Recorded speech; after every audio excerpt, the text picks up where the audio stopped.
God's story, God's promise to Abraham. So part of God's story is about a promise God made to Abraham, and it begins like this. Once there was a guy named Abraham. He had a wife, Sarah. They didn't think they could have any kids, which was a major disappointment because they really wanted a family. But little did Abraham know that God had a very special plan for him. When Abraham was 75 years old, God promised to give him kids, and one day God would send the rescuer through his family. All God asked was that Abraham and Sarah leave their home first and follow him.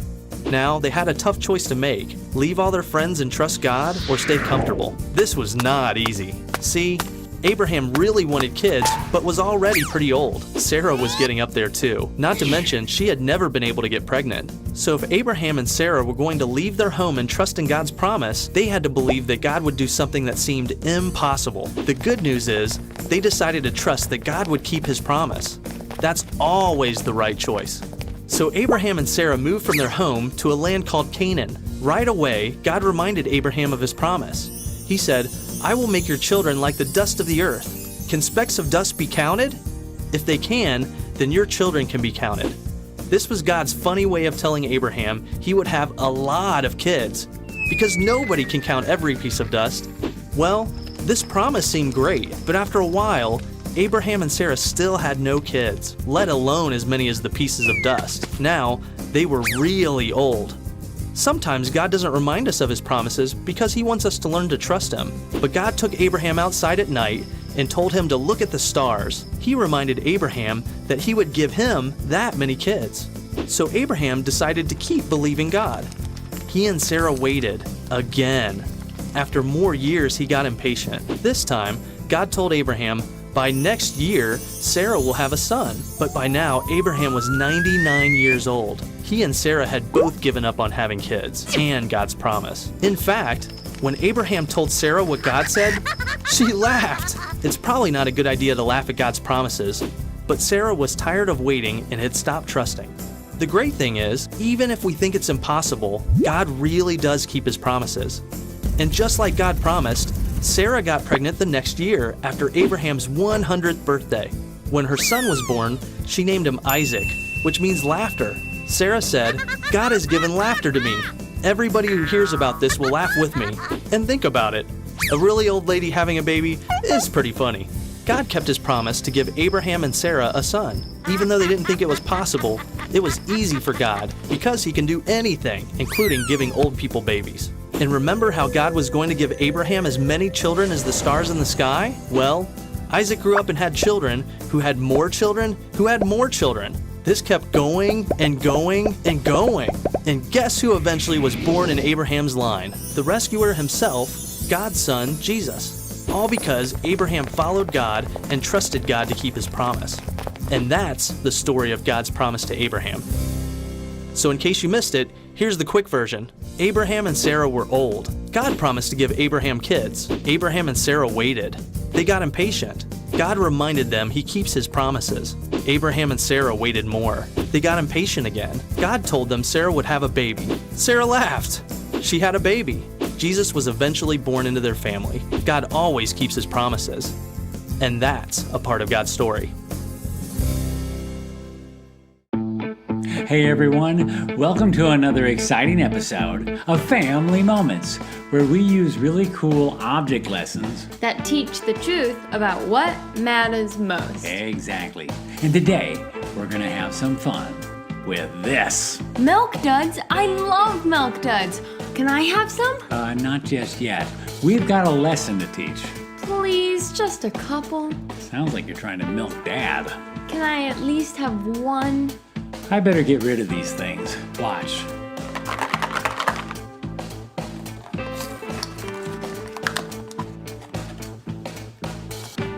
What in the world? They're all gone. Exactly.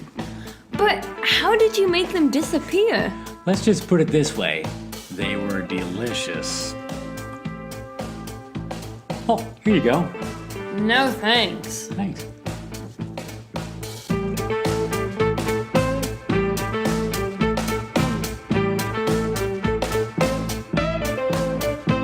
Hey kids, Pastor Robbie here, along with my lovely assistant and wonderful daughter, Sadie. Hello. And today, we're going to have some fun learning about living by faith. Living by faith? What do you mean by that? Well, it means that if we're Christians, we believe that Jesus is God's Son, and that He died on a cross and 3 days later rose from the dead. And if we believe in Him and follow Him, we'll live forever in heaven with Him even after we die. Yeah, I already know all that stuff. Yeah, I know you know it, but do you live it? Do I live it? What are you talking about? Well, let's take a look at today's Bible verse. It comes from 2 Corinthians 5:7, where it says, "For we live by faith, not by sight." What does that mean? I always thought seeing was believing. Seeing is believing, sometimes. But as Christians, sometimes we have to believe without really seeing. What do you mean? Well, you already said that you believe that Jesus was the Son of God, right? Yeah, And that He died on a cross and rose 3 days later, right? yeah. And that if we believe in Him and follow Him, we'll get to live forever in heaven with Him even after we die. Of course. So, what's your point? Well, my point is, you didn't really see Him die and come back, did you? Well, no. But I believe it's true because of what the Bible says. Exactly. You have faith. And we all have to have faith, but sometimes that's easier said than done. Let me demonstrate this for you with a little object lesson I like to call I Don't Believe It.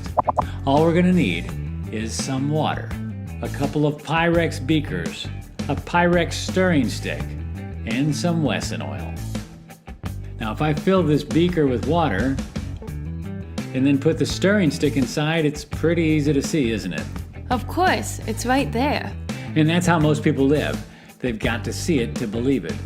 But if we take another beaker and fill it with Wesson oil, and then I put the stick inside, most people would never believe it's in there Why not? because it seems to disappear. Watch. That's amazing! Where did it go? Oh, it's in there. And that's what it's like to live by faith and not by sight. As believers, we see things through a different lens than non-believers. What do you mean? Well, let's take a look at this other little beaker, and if I could put this one inside, same thing. We know this beaker is real, but voila, it disappears. Unbelievable! Let me show you another trick.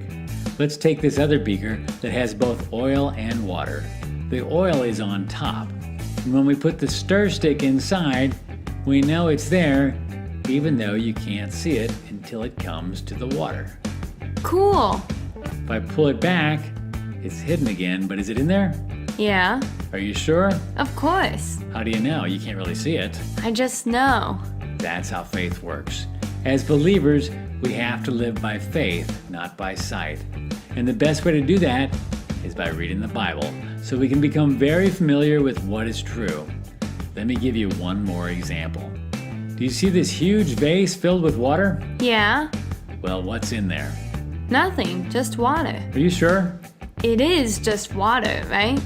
Because if it were oil, there might be some Pyrex sticks hidden in there. Oh, it's water all right, but not just water. What do you mean? Well, why don't you reach in there and see what you pull out? See what I pull out, but there's nothing in there. Have faith, child. Okay, here goes nothing. What in the world?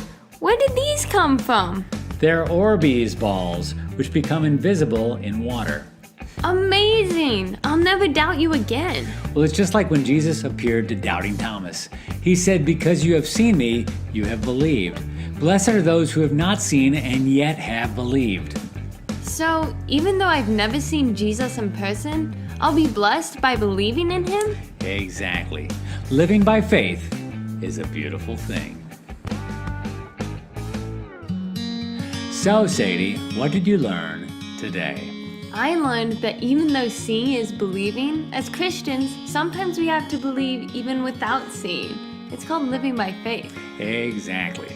And the best way to live by faith is to read the Bible and become really familiar with what's true and what's not. Very good. Now, will you please show me that milk dud trick? They didn't really just disappear, did they? No, I actually had one hidden inside my mouth the whole time. But what about the rest of them? I even saw you shake the box. Let's just put it this way. Sometimes hearing isn't always believing either. I actually had 2 boxes. One that was empty, and the other was completely full, only that one was rubber band to my arm and hidden under my sleeve. So when I shook the empty one, it sounded like it was full. And then when I opened it up, you couldn't believe your eyes. So that means you've still got milk duds up your sleeve. Yeah, right here. I know another way to make them disappear right before your very eyes. How? Like this. Hey, those are my milk duds. Kaga! I don't believe it.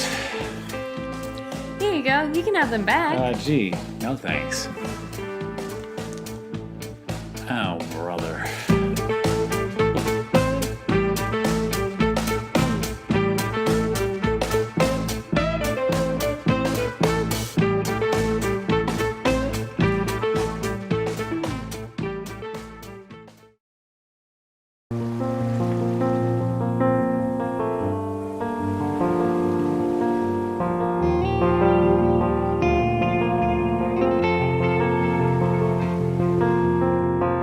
Seems like there's so much to hope for, so many dreams I wish they all could come true.